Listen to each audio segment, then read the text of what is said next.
pionero. De la Escuela de Arquitectura tenemos a su director, don Olman Hernández, y el director adjunto del Institute for Human Cognition, que está participando aquí vía Skype, el doctor Alberto Cañas, que es colega de ustedes. Aquí pueden ver aquí en pantalla. Alberto, muchísimas gracias por aceptar estar en este panel aquí con nosotros el día de hoy. Estoy segura que los aportes de estas personas que me acompañan van a ser de suma utilidad para la Escuela de Ciencias de la Computación Informática. La escuela se encuentra en un proceso de rediseño curricular que ha derivado de su proceso de autoevaluación y están viendo diferentes opciones de por dónde van a enfocar su diseño curricular. No han tomado una decisión en la asamblea, entonces hace 15 días conversaron sobre un enfoque por competencias y hoy vamos a hablar sobre un enfoque por proyectos. Por eso es que tenemos aquí a dos colegas, la colega que va a compartir desde sus experiencias en arquitectura, en artes plásticas, y Alberto, que tiene mucha experiencia en este tipo de enfoque por proyectos. Él les irá a contar, pero lo que yo recuerdo, hasta los hijos de él estuvieron en una institución donde desarrollaban proyectos. La idea es que ustedes puedan, por supuesto no todo lo que les digan desde las artes plásticas, desde la arquitectura, es relevante para la Escuela de Ciencias de la Computación Informática, pero la idea es que ustedes puedan ir viendo qué sería relevante y qué no. Estefany, si me reparte las hojitas, por favor. Yo les preparé unas hojas de trabajo.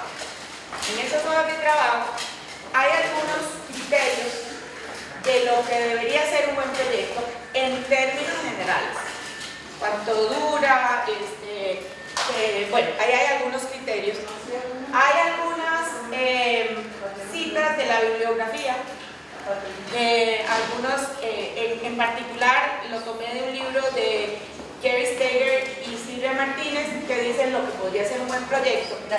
Y en esa segunda columna ustedes tienen espacio para que vayan anotando, según lo que dicen la panelista, qué sería un buen proyecto. Ya a ustedes les toca pensar en la Escuela de Computación Informática. Nosotros no lo sabemos. Entonces pueden ir pensando lo que dicen los panelistas según las escuelas en las que ellos y ellas están, van anotando ahí. Y en la segunda parte de la mañana, cuando estemos en el taller, entonces ustedes en la tercera columna, ustedes van a decir qué se aplica a la Escuela de Computación e Informática. Eso es lo que vamos a hacer después del café.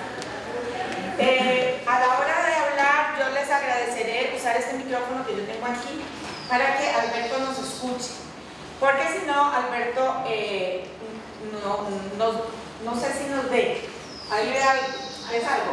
Sí, ves algo. Sí, pero no, si no usamos el micrófono no nos escuchan.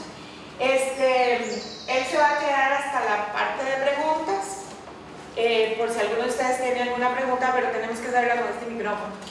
Entonces yo voy a darles la palabra primero a las personas que están aquí físicamente, al final se la damos a Alberto y abrimos una ronda para preguntas. ¿Tienen 10 minutitos? Para... Muy poquito. Vamos a ver si alcanza. Bueno, yo les voy a ir avisando con el tiempo. Vamos a iniciar con el arquitecto Olman Hernández, que es el director de la Escuela de Arquitectura de esta misma facultad. Don Olman, muchísimas gracias por venir a compartir con nosotros su experiencia. Muchas gracias. Buenos días. Yo les traigo un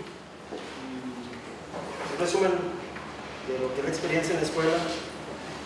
En la escuela siempre se ha utilizado el proyecto como un vehículo del aprendizaje de todos los estudiantes y se relaciona mucho con lo que podría ser un modelo por competencia. En nuestro nuestro caso estamos también en un proceso finalizando el periodo de autoevaluación y nos enrumbamos a un proceso de renovación o replanteamiento del plan de estudio. Muy probablemente vamos a estar muy cercanos al modelo de competencias y se va a utilizar mucho la figura del proyecto porque es tradicional en la escuela.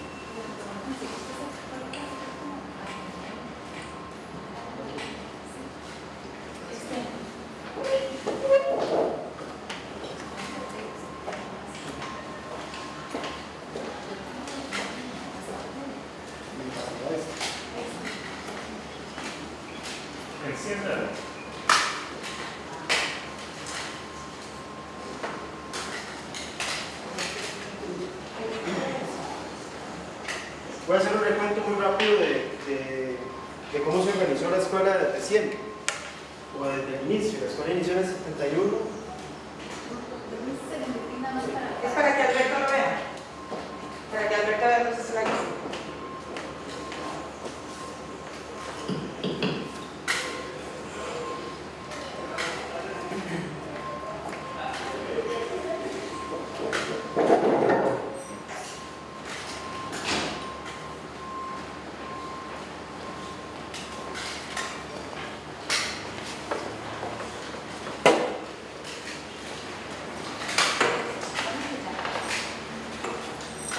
Como les decía, la escuela empezó en el 71 y empezó con un modelo que pretendía tener una columna principal que eran los talleres de diseño. Se llamaban talleres integrales de diseño y se suponía que todas las demás materias del plan de estudios iban a tener que alimentar lo que se desarrollaba en el taller integral de diseño. Y era en el taller integral de diseño donde se ejecutaba la coordinación horizontal con las demás asignaturas de la carrera. En el 80 se dio una variación y comenzaron a aparecer talleres de diseño verticales. Entonces había talleres de diseño que iniciaban en el segundo año y terminaban en el quinto año. Los estudiantes podían matricularse en un taller de diseño y desarrollar toda su carrera durante 4 años, lo cual tenía beneficios y perjuicios en la formación para algunos. Entonces, para muchos en la escuela se creó una escuela o 3 escuelas dentro de la misma escuela y comenzó a darse el problema de que no existía una buena coordinación con las demás asignaturas, porque ya había que coordinar con 3 entes distintos y otros no. Posteriormente, del 88 al 97, se eliminaron esos talleres de diseño y comenzaron a aparecer talleres de diseño por nivel, por año, y unos talleres verticales solo en cuarto y quinto año.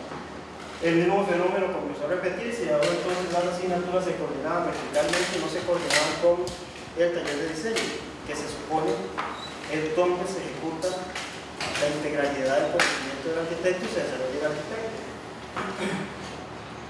Del 98 al 2011 se dio otra modificación, se eliminaron los talleres verticales que había en el cuarto quinto y aparecieron talleres profesionales, no profesionales en el último ciclo, que tienen un énfasis. Entonces aquí se desarrolla una tipología de proyectos con cierto grado de énfasis, pero sigue igual el fenómeno de la coordinación vertical entre las asignaturas y poca relación con los talleres. Para este momento tenemos un modelo que tuvimos que hacer una modificación porque los talleres de diseño comenzaron a tener demasiados estudiantes y ya no cabíamos en los espacios físicos, entonces tuvimos que abrir más grupos de talleres de diseño y se creó una figura en donde hay talleres de diseño de 2 niveles y los talleres profesionales. Esto sigue representando un problema para la coordinación de lo que está sucediendo en las asignaturas con los talleres de diseño.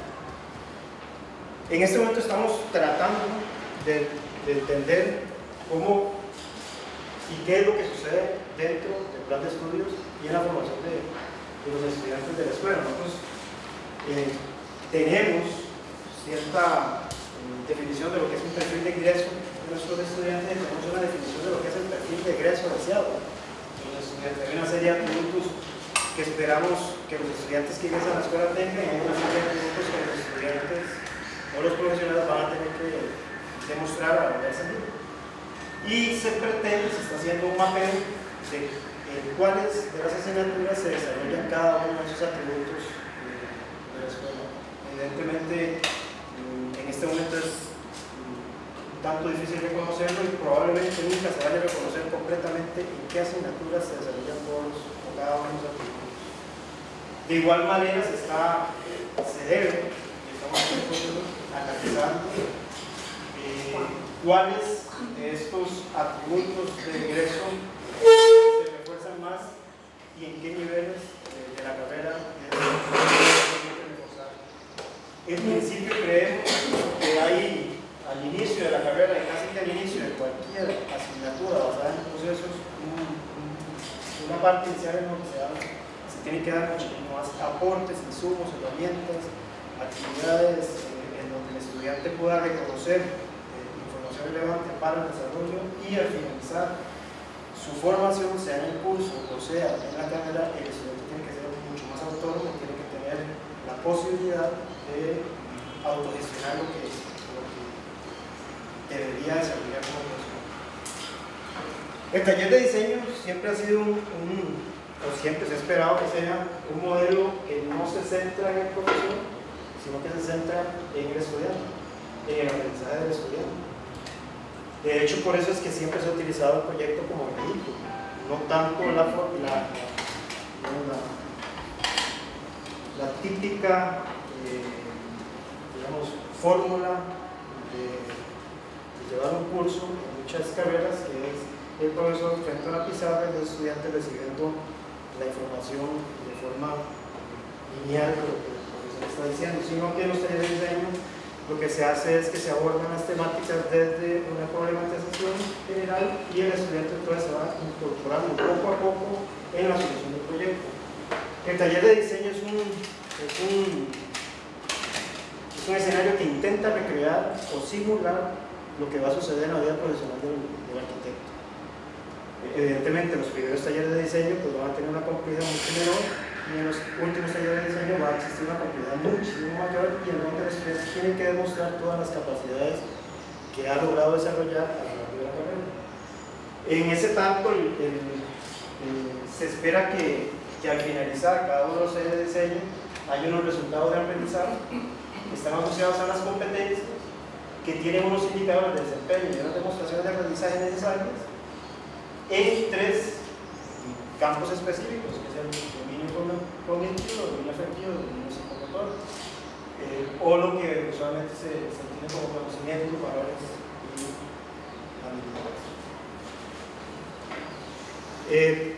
habilidades. Pasando entonces a lo que podría ser, o a lo que es el planteamiento de los proyectos dentro del taller de diseño, se hace o se espera que el docente haga una relación, digamos, una aproximación semejante a la aproximación que se hace en el plan de estudio.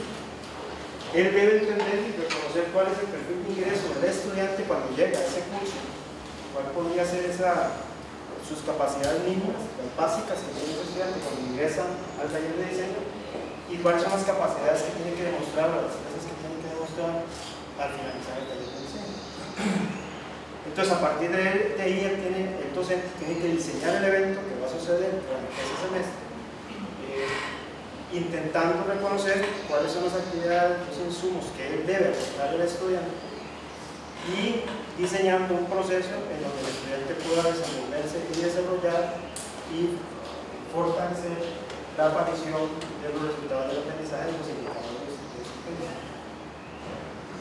Estas son básicamente las premisas básicas que se representan o que se espera que el docente haga al inicio de la planificación del taller de diseño, que es reconocer el ingreso de los estudiantes, identificar las metas y objetivos del curso, definir los resultados de aprendizaje esperados, más bien tratar de ver lo que va a suceder o lo que debería suceder al final del curso y no al inicio del curso, y a partir de ahí comenzar a diseñar o a prever cuáles serían los indicadores de desempeño esperados. Tiene que definir estrategias pedagógicas de enseñanza-aprendizaje que permitan lograr los resultados, definir las fases, etapas, instrucciones, puntos de control de todo ese proceso de formación, enumerar los insumos, las herramientas, los recursos, las experiencias que deben ser aportadas al estudiante, diseña el método de las actividades de evaluación o valoración, o sea, también tiene que prever y diseñar en qué momento se va a valorar el trabajo del estudiante para valorar ese alcance de los indicadores de gestión. Sí. La organización actual de los talleres de diseño, como les decía, hay 3 grupos en los primeros 2 años y hay 2 grupos en el último año. Básicamente la actividad que se desarrolla en equipos interdisciplinarios, hay posibilidad de tener estudiantes de 4 niveles trabajando en un solo equipo, no solo personas del mismo nivel trabajando. Hay actividades entre personas del mismo nivel, hay actividades individuales y hay 2 docentes mínimo por grupo de trabajo de estudiantes. Con estas 3 metodologías de trabajo nos permiten abarcar bastante de la formación de las competencias que se requieren para el campo de la arquitectura. Utilizamos el aprendizaje basado en proyectos, basado en problemas y muy comúnmente basado en problematizaciones, que es como lo llamamos nosotros, que integra estos 2. Este es un ejemplo rápido de lo que entendemos como problematización. Nosotros le damos un campo de estudio a los estudiantes. Esto fue un trabajo que se hizo hace un año en el centro de San José, esto es la Sabana, y entonces a ellos se les comenzó a ubicar en algunos sectores de la ciudad y se les proponían una serie de inquietudes para que desarrollaran una investigación. Esa investigación se hace en grupo y adicionalmente ellos tienen que definir al inicio del curso cuál va a ser la metodología que van a emplear para el desarrollo de la investigación y cuál va a ser entonces los insumos que ellos requieren. Posteriormente ellos van a hacer un desarrollo en equipo, ahí se va a valorar y fomentar el crecimiento de algunas